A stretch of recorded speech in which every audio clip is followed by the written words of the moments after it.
You have already done 4 years and you know what is good for you. So if you're thinking about teaching, look at adding some research value into your thesis. If you want to do a post graduation, then look at a topic which will take you forward, from which you can develop. Let us say, for example, you're talking about intangible heritage of a particular town. Now, in post graduation, it's a wonderful topic. But if you're going to do a school today, if you're thinking of post graduation, that project has ended, you'll have to look at something else. So keep that in mind. Or if you are thinking that I will work for some time before I start getting into anything, then your portfolio will consist majorly of your thesis.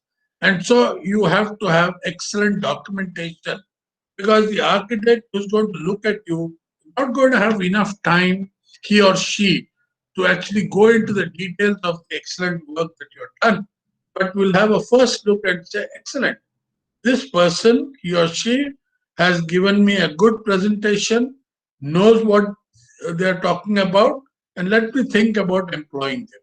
So these are four critical issues you must keep in mind. It's very, a lot of you may argue with me that it's too early a stage, but please start thinking about it. Then I have put a word: intertwining of ideas is essential to understand your potential and skills.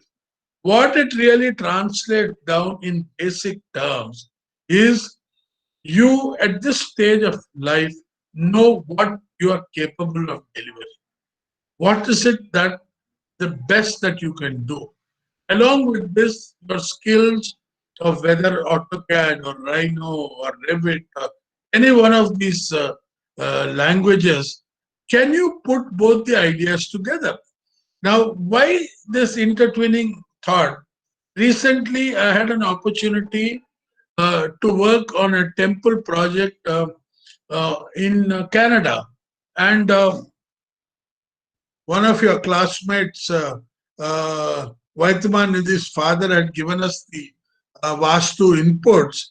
Now, the details of the temple design could not be converted into Revit because there was no platform available for it. Best was AutoCAD. So sometimes it is necessary that what you pick up and how you're going to present it requires for you to understand what is the winning process of your ideas with your skills and what you can produce.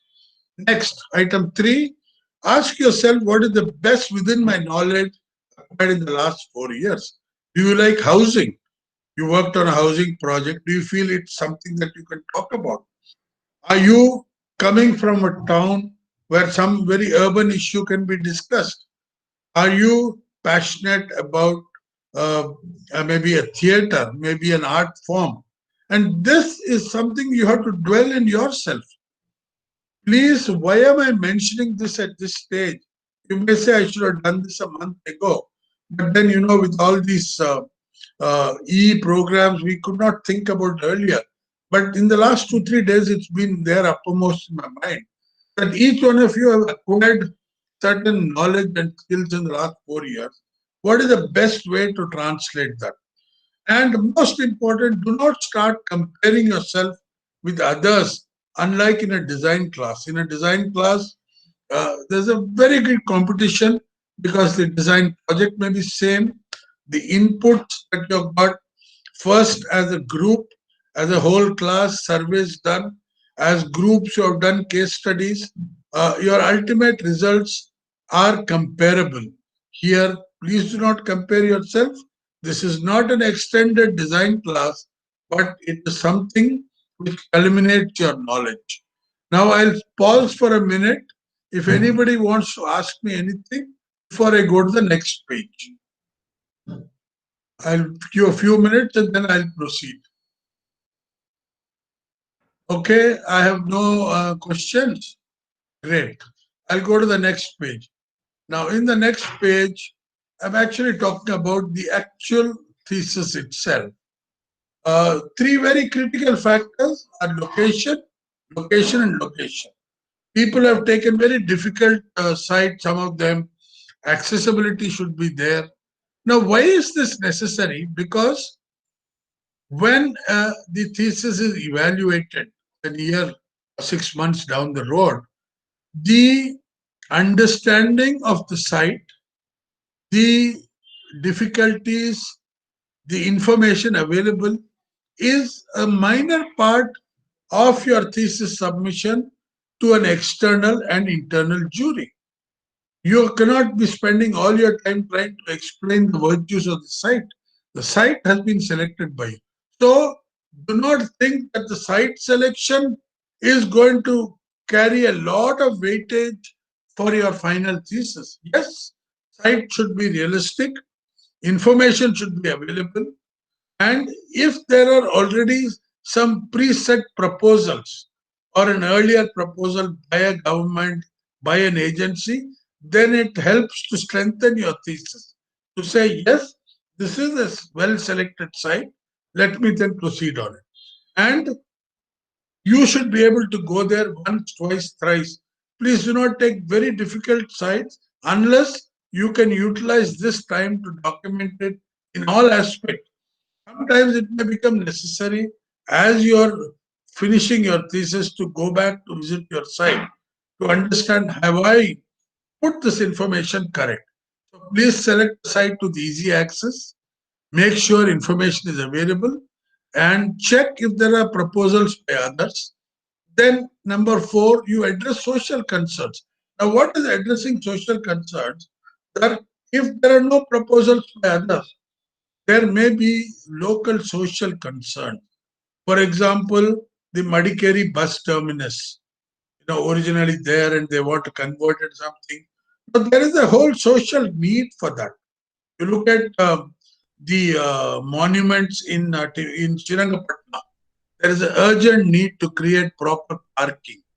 So there are some social concerns, and they become very valid points for strengthening the need or the birth of your thesis. So look at social concerns and then address the data available for the topic you have chosen. Okay, you have now 1 to 4 selected the site. Now number 4, number 5, if you take up a project, there are people who have taken some underwater laboratories and all. Please check if proper data is available for the topic you have chosen. After all, you are doing case studies, but the context of the case study, and why am I mentioning this? When you talk of water body, you should not get trapped by an external saying, fine, this is all right in that lake in some other country. In our lake here, the disturbance is higher. How are you going to do it? Which is not the whole idea of your jury and thesis presentation. You want them to move forward and talk about your thesis and not get stuck in the design criteria or site criteria. Therefore, it is important that you see what is the data available and is it easily available. Talk to user groups. For example, somebody said autism school. There are groups of local NGOs, local groups which are promoting autism, or there are some people who have taken some community-based thesis project, silk weaving or sari making or some other art. Talk to, get to understand local communities, artists, specific purpose groups of people who are there, some government agency. Because what it does, all these things give you little information, and this is the beginning stage. After you have given your topic on it, you can start looking at this because this then strengthens what you're trying to do. That you have got authentic information coming out of either out of the net. Most groups, communal group put up their work on the net. So you can pick it up from there. Then number 7, check if there are similar projects nationally. A lot of you have shown us international case studies, which the whole context is different. The title may be the same. The reason why it is located in a particular place, why that particular design has originated, are entirely very site and country and city specific. So check if your project that you have chosen, there are national precedents within our country, within the way that we operate, because that would give you data and would also convince somebody else that yes, your topic is viable one. Then, last of all, check various things like local art, music, material. All these are necessary because they can then value add to your actual thesis. You can check about the material available and say a part of my building will take a local material available. Okay? Then I again pause here. If anybody has anything before I go ahead, would anybody like to ask me anything at this stage? Is it clear what I'm saying? Okay, I assume that people are understanding what I'm talking about. I'll go ahead to the third one. Yeah, my third slide, just very simple. It says, it just says three things which are important. Please be aware of technology. Create an awareness of technology. Now, why is this necessary? You do not want to complicate your thesis by going into something on which the whole discussion should not end up. There should be no discussion on a structural system unless you have knowledge about what you're talking. I have seen people have given all sorts of shapes. Excellent. This is the time to dream, but have a little support to the dream. You can't wake up and find that it has vanished. So, is there a textbook? Is there an internet information? Whatever. Then, what software are you comfortable in? See what is the effective software so that your presentation is clear to the third party. And I once again repeat, understand your limit.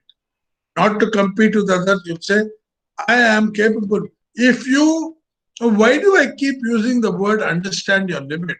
Because if you know where you stand, then you'll have more time to spend on the actual implementation of the thesis project in terms of drawings and documentation.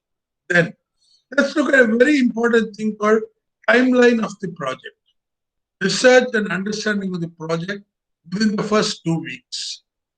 Actual timeline with dates will be given by the our faculty and by the people who are coordinating the thesis itself, like Professor Surabhi and others. But I'm giving you a frame which you keep in mind and say, I'll operate within this. Then you're always ready. Research and understanding the project, do not spend more than 2 weeks. Start, and by the time you finish 1.5 weeks, you should have already started documenting your case study so that you get another additional time for that. Literature and live case studies, 2 weeks.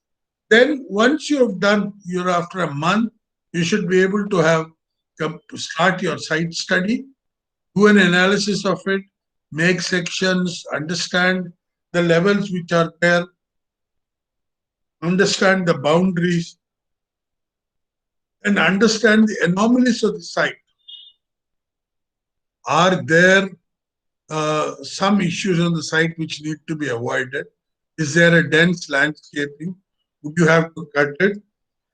A whole process of site study which you have already done, bring it into forward. Go back to your memory base and say, I need this information today. Then you do your user and activity study. Let us say one of you decide to do a housing project. Understand who are the user group, what would they like to do, what is their daily activity, so that in each of your thesis project, if you can create a user and activity study and keep it aside, so every time when you sit to design, you'll say, I don't need this space or I need little more space. Okay, so up to here was the preliminary part of it. 5 to 8 is the important part of it, your approach and methodology. Document it. Each stage, write it down somewhere. Why you are approaching the project on a certain basis, and put yourself some methodology. Methodology here is not rocket science. It's a simple your way of handling it. I will keep the data from case study ready. I have my site. I will leave the government statutory setbacks and I will get myself what I can build. So, with the data from the case study, with the site configuration, with the limitations site, I know exactly how many floors I need to go. So, that will establish a methodology. Then you get on to your design, get your nice concept design, because you're now a master of 1 to 5. You know your subject, you know your site, you've done case studies, you know what the end user and the activities they need. You get yourself a wonderful concept and then get on to designing. Now, here, don't look back again and again to your site study, case studies, etc. In designing, put your heart to it as if you have to design a building which is aesthetically good and primarily should be able to fulfill your image of what you wanted, and then spend 2 weeks for presentation. So if you stick to this timeline, then you are very comfortable. Now, at some point, the faculty may not even go into uh, asking you or criticizing you for violating the time period. But remember, your classmates will always go ahead of you. So please follow this. Then, having given you the timeline of the project, I will now take you to the last. I'll now take you to the last slide, which I'm just calling it as project end. So integrate landscape into each one of your projects, whatever your project be, because that is the first mark of sustainable development, which is the key word today. Integrate into it. Look at how you can, and then you can write notes on beautiful systems that you can let out water into the garden. Once you have a well developed landscape around your built form, automatically enhancement happens. Then, in all these things, I'm trying to make you feel as if you shouldn't dream. No, no, please dream. But once you got your fundamentals ready, then look at what is the best shape that you can have. Is there a structural, some adventure that you can do? And if you can, then you create a building which somebody must look at it and say, this is your signature. This is how you've been working for years. So it looks nice. So that is the critical part of it. I want to end with this and pause a bit to talk to any of you, all of you, whatever you'd like to share with me. I'm now open for discussion, comments, criticism, or acceptance. Please, students, I see 55 of you. I would request, okay? Hello, sir. Hello. Hi, Furkan. Sir, Tell me. yes, sir. Good evening. Good Sir, evening. you in the first slide, there was a point where it said define purpose of thesis on a broad understanding, right? Right. So my doubt was basically two things. One is uh, like where should we be defining this for ourselves, or should we put it somewhere in the project showing them this is where we, or one more doubt is like what exactly do you mean by this? I wasn't very clear. Okay. First, the doubt cleared. It is only for yourself. You're not passing on this information to anybody. Okay. Number two, how do you understand Okay, this sir. is? You understand now, all of you, this is only for you. You in your mind, you as an individual, decide what am I looking at in the next 3 years? I'm sure all of you are looking at least 3 years ahead. So the first thing, this information is for you only. Second part of it is, how do you decide this is? You keep in mind that, let us say, you intend going into doing post graduation. So try and pick up a study, a project, a particular thing, which can easily take you to the next stage. Some of the basic information is already available.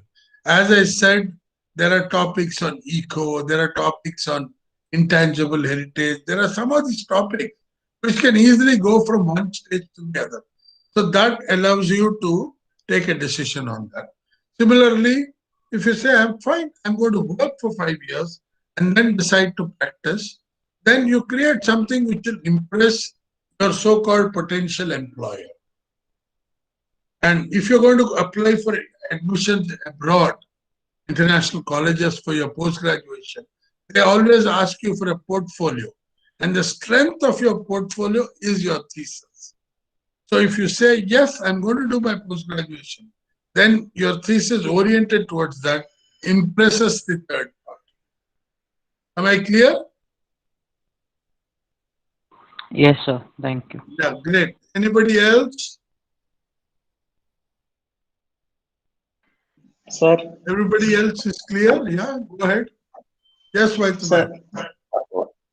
sir, regarding this site selection, sir, Right. what I got is like according to the proposal of some temple construction in newspaper cuttings, I have taken the site in Jammu Kashmir, sir. Okay. But you told site visiting will also be included, no, sir. See, because So what I'm thinking about. I'll tell you why that is not that it is mandatory. I can be operating in office in Mysore and doing projects in Uttarakhand. But what it happens is that if you know what the site is, if you've got a feeling of what the site is, then your design becomes a little more passionate, a little more understanding, and orienting towards what the site requires. Now, if you've got clear-cut data available about the site in Kashmir or Jammu and Kashmir, wherever, then fair enough, you can proceed if there's enough photo documentation available. But generally, we tell because it's always nice to be able to start putting things on paper and go back and forth to your site for a few visits. And so, when you stand in front of your jury, your explanations become very strong because jury may invariably ask you, have you seen the site? That is a little thing, but if you can't go there, try to strengthen with more basic information. Okay, anybody else? Yes, sir. Thank you, sir. Thank you. Any other students? Anybody? Sir, Tell me. sir, I have a doubt regarding site selection itself. Sir, Yes, we please. have a lot of choices in selecting a site. So how Right. can we shortlist a site, sir, regarding a topic? Excellent question. Now let's look at just three scenarios in front of us. Site number one, it's got excellent levels, it's got an excellent approach, access, everything. But the area for you to build or create what you want as a master plan may end up having to, do a lot of studies of the contours or a lot of studies from the access. Uh, so your project strength should be in what you create, not how you created it. The process is important. Therefore, in that particular case, you may look at the site and say, okay, I'll take another place because I don't want to end up spending 4 weeks in doing detailed site studies. And unless your site studies help you and you're going to have your building at multi levels, if you're utilizing the site levels. And I'm just talking about it. Now let's look at the second scenario. If your project is such that you need some guidance for you from where to start. Now, if you look at a typical housing gated community project, how do most architects start such project? They put the city bylaws in place. What are the regulations, statutory regulations? Automatically, you get some demarcations. So you have a starting point very easily. You know where the entrance road is. You know what are the setbacks. You know where is the civic activity areas to be let. You know what are the mandatory requirements of maybe a sewage treatment plant. Some of these help you guide. So that is the second method where you take the help of other external factors to help you select the site. Now, the third selection is at the end of it. If aesthetics is a very important part of your project and you want to showcase that you're building sitting in the midst of a beautiful valley or a mountain or something, then you can take a difficult site, but make sure that you will be able to fit within that. Right? Now, the fourth one, which I've just mentioned, suppose your project requires a particular part of the site. You require a water body in your site. You require a small hillock on the site. You require a dense landscaping at site. Then that will also help you select your site. Have I been able to give you some input? Yes, sir. Thank you so much, sir. Thank you. Good. Anybody else? No? Great. So I thank all of you for joining me today. Especially, I also thank the faculty who were there. And I would request, if it appeals to you what I have put, I request the faculty to further guide people in completing so that we get 60 or 65 topics which are liked by people and will, as a selfish motive, will also showcase our institution and will say, here are people who have done what they wanted to do. Thank you all very much. I appreciate it, Surabhi. Thank you so much for putting everything in place. Thank you, sir. Thank you for Thank the. you. I'll sign off now. Okay, sir. Thank you. Thank you, sir. Thank you, sir.